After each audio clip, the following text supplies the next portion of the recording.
तो साथियों सभी को नमस्कार। साथियों आज हम बात करने वाले हैं आगामी यूजीसी नेट एग्जाम के लिए ज्योग्राफी के लिए हम क्या पढ़ें, कैसे तैयारी करें। तो साथियों जैसा कि दिसंबर 2022 का एग्ज़ाम होना बाकी है, उसके लिए नोटिफिकेशन अभी नहीं आया है, लेकिन ऐसी संभावना है कि हमारा दिसंबर के फर्स्ट वीक तक नोटिफिकेशन आ सकता है। यदि अभी नोटिफिकेशन आता है तो फिर हमारा एग्ज़ाम जो है मार्च अप्रैल में होने की संभावना है। यदि दिसंबर में नोटिफिकेशन नहीं आता है तो फिर हमारा नोटिफिकेशन फरवरी के आसपास आएगा और हमारा दिसंबर वाला एग्ज़ाम और जून 2023 का एग्ज़ाम कंबाइंड होंगे फिर। तो साथियों बात करें ज्योग्राफी की, तो जैसा कि इस बार ज्योग्राफी का पेपर काफ़ी हार्ड था, टफ था और क्वेश्चन काफ़ी कॉन्सेप्ट बेस्ड थे, काफ़ी टफ सवाल थे और ज़्यादातर सवालों में जैसे कि कथन कारण वाले सवाल थे, कोई भी एक भी मुझे सिंपल सवाल नहीं दिखा। सारे सवाल एकदम जिसने पढ़ा है बेसिक से वही उनको हल कर सकता है। तो सबसे पहले हम बात करें सिलेबस की, तो पहले तो आप ज्योग्राफी का जो सिलेबस है पेपर सेकंड का, उसको आप अच्छे से पढ़ लें। जैसे उसमें 10 इकाई हैं और उसके बाद फिर आप बुक्स लाएं। तो सबसे पहले तो मैं आपसे ये कहूँगा कि आप एनसीईआरटी पढ़ें। जो नई वाली एनसीईआरटी है 11th-12th क्लास की, उनको आप एक बार अच्छे से पढ़ लें, जिससे आपका ज्योग्राफी का जो बेसिक नॉलेज है आपको वो अच्छी से हो जाएगी। उसके बाद फिर एक बुक्स आती है क्रॉनिकल की, जो कि मेरे पास है।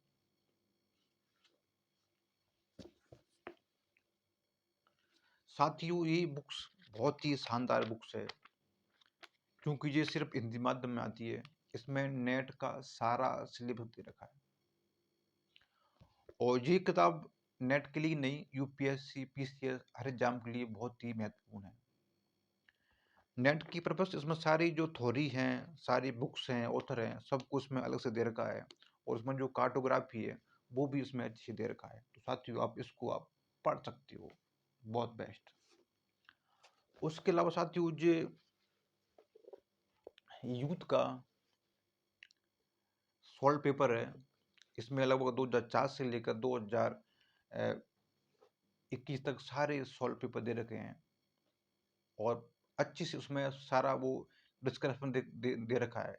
जैसे कि उसमें एक सवाल के ऐसे 4 ऑप्शन है, तो उसमें 4 ऑप्शन के बारे में अच्छे से उसमें दे रखा है।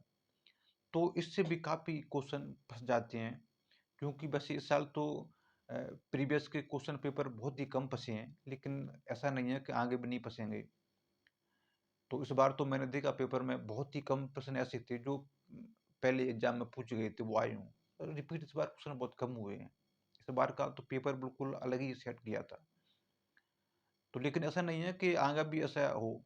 तो कहीं न कहीं प्रीवियस पेपर हमें बहुत सहायता करते हैं। इससे क्या होता है, हमें एक तो प्रश्न करने का हमें एक आइडिया लग जाता है, हमें कैसे प्रश्न हल करना है, एक टाइम मैनेजमेंट और काफ़ी क्वेश्चन जो है उनके आस-पास से पूछे जाते हैं। जैसे कोई प्रश्न आया तो कहीं न कहीं हमें उसके आस-पास का जो एरिया है, बुक्स में जो टॉपिक है, वहाँ से प्रश्न ज़्यादा पूछता है एनटीए। तो साथियों हम ऐसे यदि प्रेफ़रेंस करते हैं तो हमें बहुत ही सहायता मिलेगी। और उसके अलावा साथियों क्या जैसे 10 इकाई हैं, तो आपको कुछ इकाइयों पे आपको ज़्यादा ध्यान देना है।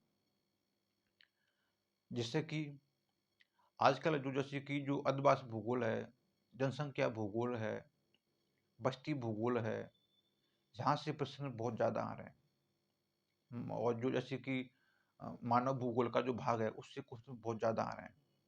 कार्टोग्राफी है, थॉट हैं, ये भी काफ़ी महत्वपूर्ण है। लेकिन अब जो जैसे कि पहले क्वेश्चन आते थे, जैसे कि जियोमॉर्फोलॉजी है, जलवायु विज्ञान है, समुद्र विज्ञान है, जहाँ से प्रश्न बहुत कम आ रहे हैं। इंडियन ज्योग्राफी है।